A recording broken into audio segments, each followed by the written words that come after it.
মেহেরাবের ব্যবহার এক মুহূর্তে এতটা পাল্টে যাবে স্নেহার কল্পনার বাইরে ছিল। স্নেহা এখনো মনে হচ্ছে স্বপ্ন দেখছে, ঘরে চলে গিয়েছে। সাথে সাথে মনে করতে নিল একটু আগের কথা। ভাবতে থাকে একটা মানুষ এত মায়ের পাগল হতে পারে, যে কিনা শুধু একটা কথার জন্যই ঝড় বাজিয়ে ফেলেছিল। স্নেহার গালে হাত দিয়ে বসে পড়ল বিছানায়। আজ মেহেরাবের থেকে এই থাপ্পড়টা আশা করছিল না। পরক্ষণে মনটা প্রচন্ড খারাপ হয়ে গেল। মেহেরাব বাড়ি থেকে বেরিয়ে গাড়ি নিয়ে চলে যায়। এরই মাঝে আসিফকে কল দিয়ে বের হতে বলে। আসিফ কিছু বুঝতেই পারলো না, মেহেরাবকে জিজ্ঞেস করে, কিন্তু মেহেরাব এর কোনো উত্তর দেয় না। আসিফ মেহেরাবের কথা মতো রেডি হয়ে দাঁড়ায় নিজের বাসার সামনে। মেহেরাব মিনিট 20 পরে আসিফের বাসার সামনে এসে গাড়ি থামায়। এরপরে আসিফকেও গাড়িতে উঠতে বলে। আসিফ মেহেরাবের পাশের সিটে উঠে বসতে বসতে মস্কারা করে বলে ওঠে, কিরে ভাই, নতুন বউ রেখে বের হলি কেন? বউ কাছে ঘেঁষতে দেয়নি নাকি? বলেছে প্লিজ আমাকে ছোবেন না। মেহেরাব গম্ভীর গলায় বললেন, বাজে কথা বলিস না তো, এমনিতেই মেজাজ চড়া, এরপরে কি বলে ফেলবো ঠিক নেই। কেন ভাই, কি হয়েছে? মেহেরাব হেয়ালি কণ্ঠে বললেন, ওইসব এখন চল লং ড্রাইভে যাবো। আসিফ মেহেরাবের দিকে হা হয়ে তাকিয়ে রইল। পরক্ষণে বলে ওঠে, তুই লং ড্রাইভে যাবি, তাও আবার বাড়িতে নতুন বউ রেখে? ভাই সত্যি করে বলতো ব্যাপার কি? মেহেরাব গাড়ি স্টার্ট দিয়ে বলতেই শুরু করে, ভাই কি বলবো, আর কেউ না জানলেও তুই জানিস আমার মায়ের মৃত্যুটা স্বাভাবিকভাবে হয়নি। সবাই জানে স্বাভাবিকভাবে হয়েছে।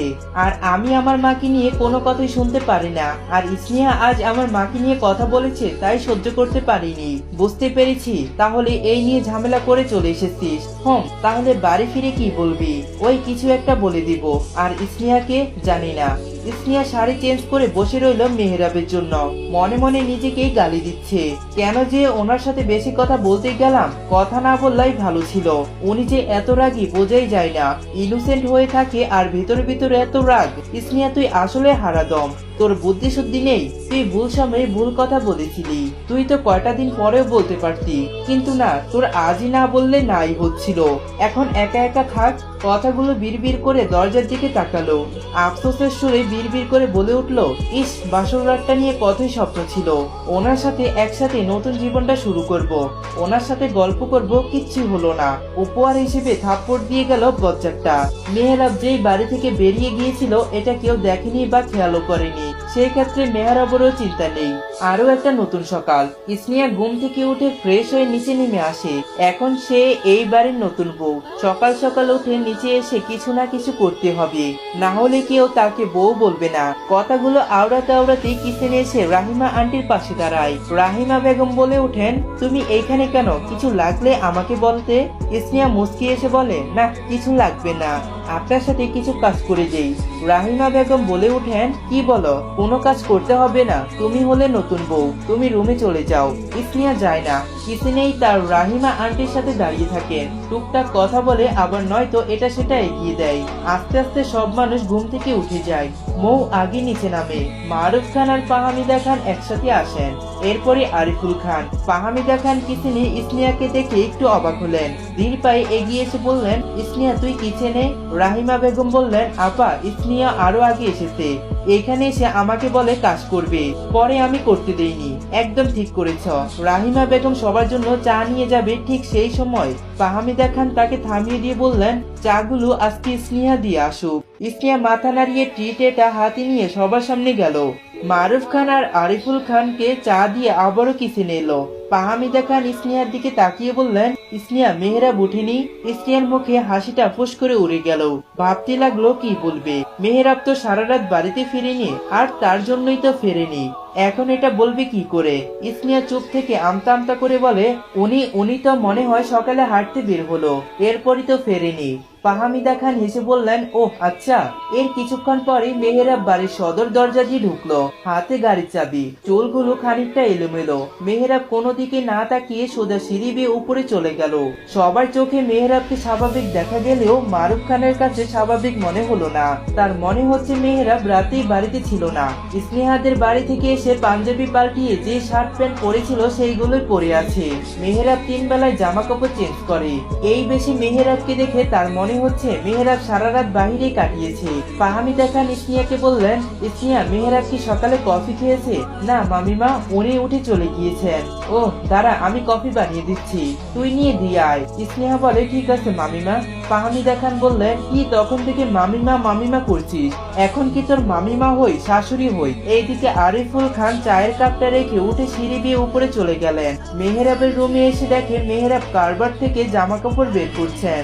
মারুফ খান ধীর গলায় বললেন মেহেরাব রাতে কোথায় ছিলে? মেহেরাবের গম্ভীর গলায় বললেন জানোই যখন তাহলে জানতে চাইছো কেন? এই বলে মেহেরাব ওয়াশরুমে ঢুকলো। মারুফ খান শিওর হলো মেহেরাব বাড়িতে ছিল না, তাহলে ছিল কোথায়? আর স্নেহা কেন মিথ্যা বললো সবাইকে? প্রশ্নগুলো মারুফ খানের মাথায় গিজগিজ করছে। সেই সময় স্নেহা রুমে ঢুকলো। মারুফ খান তখন রুম থেকে বেরিয়ে গেলেন। স্নেহা কফি হাতে নিয়ে দাঁড়িয়ে রইলো।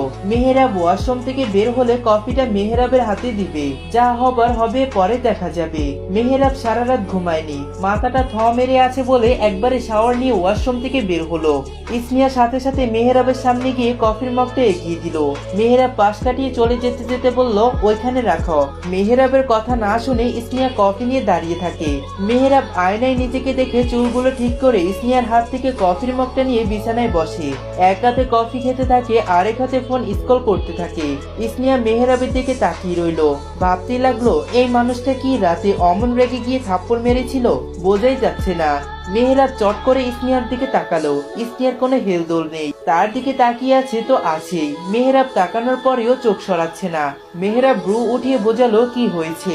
স্নেহা মাথা নাড়িয়ে বোঝালো কিচ্ছু না। এরপরে স্নেহা চলে যায় রুম থেকে। মেহেরাব স্নেহার যাওয়ার পানে তাকিয়ে মুচকি এসে বিড়বিড় করে বলে ভেবেছিলাম তো এ হয়তো রেগে থাকবে, কিন্তু তা তো উল্টো। খাবার টেবিলে সবাই একসাথে বসে সকালের নাস্তা করছে। মেহেরাবও এসেছে। মেহেরাবের পাশে দাঁড়িয়ে আছে স্নেহা। চোখ মুখে খানিকটা লজ্জা, খানিকটা সংকোচ। মারুফ খান খেতে খেতে বললেন আরিফ সাদাব কি আসবে না? আরিফুল খান বললেন ভাইজান ওকে ফোন দিচ্ছি কিন্তু পাচ্ছি না। ছেলেটা কোনো কিছু না বলে হুট করে দেশের বাড়িতে চলে গেল, আবার এর মধ্যে ফোনও বন্ধ করে রেখেছে।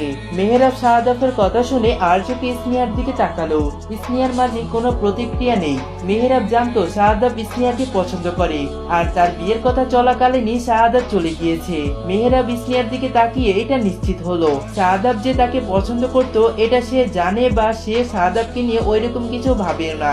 এরই মধ্যে মারুফ খান স্নেহাকে বললেন স্নেহা তুমি যদি পড়াটা কন্টিনিউ চালাও তাহলে করতেও পারো, আমাদের কোনো অসুবিধা নেই। স্নেহা সাথে সাথে মেহেরাবের দিকে তাকালো। মেহেরাবও বলে স্নেহা তুমি পড়তে চাইলে পড়তে পারো, না করব না, আমি সাপোর্ট করে যাব। স্নেহা বলে কিন্তু আমার বইগুলো তো আমাদের বাড়িতে নিয়ে আসতে হবে। মারুফ খান মেহেরাবের দিকে তাকিয়ে বললেন তাহলে মেহেরাব আজ তুমি স্নেহাকে নিয়ে একবার তোমার শ্বশুর বাড়িতে গিয়ে ঘুরে আসো, আর বইগুলো নিয়ে আসো। আর আজ শ্বশুর বাড়িতে যাওয়াটাও তোমার নিয়মের মধ্যেই পড়ে, তুমি নিয়ম পালন করো আর শ্বশুরের সাথে না হয় কথা বলে এসো। মেহেরাব বাঁকা এসে বললেন কথা তো বলতেই হবে, ওনার সাথে অনেক বোঝাপড়ার বাকি আছে। স্নেহার চোখ ছোট ছোট করে তাকালো মেহেরাবের দিকে। মারুফ খান মেহেরাবের কথাটা বুঝতে না পেরে বলে উঠলেন বোঝাপড়া মানে? মেহেরাব পরক্ষণে মুখে এক চিলতে হাসি ফুটিয়ে বলেন উনি শ্বশুর হন আর আমি ওনার জামাই, সেই ক্ষেত্রে তো আমাদের সম্পর্কটা অন্যরকম। আর তার সাথে তো আমার ভালো করে কথাই হচ্ছে না, সেটাই বোঝাতে চেয়েছি। সবাই হেসে উঠে মেহেরাবের কথা শুনে, কিন্তু মেহেরাব মনে মনে প্রচন্ড রাগ হচ্ছে। সম্পূর্ণ গল্পটি সবার আগে দেখতে হলে রবিন উইথ স্টোরি ইউটিউব চ্যানেলে চলে যাও, ওইখানে প্রতিনিয়ত গল্পটি আপলোড করা হয়ে থাকে। তো আর দেরি কিসের, এক্ষুনি গিয়ে দেখে আসো। আর অবশ্যই সাবস্ক্রাইব করতে কিন্তু ভুলবে না।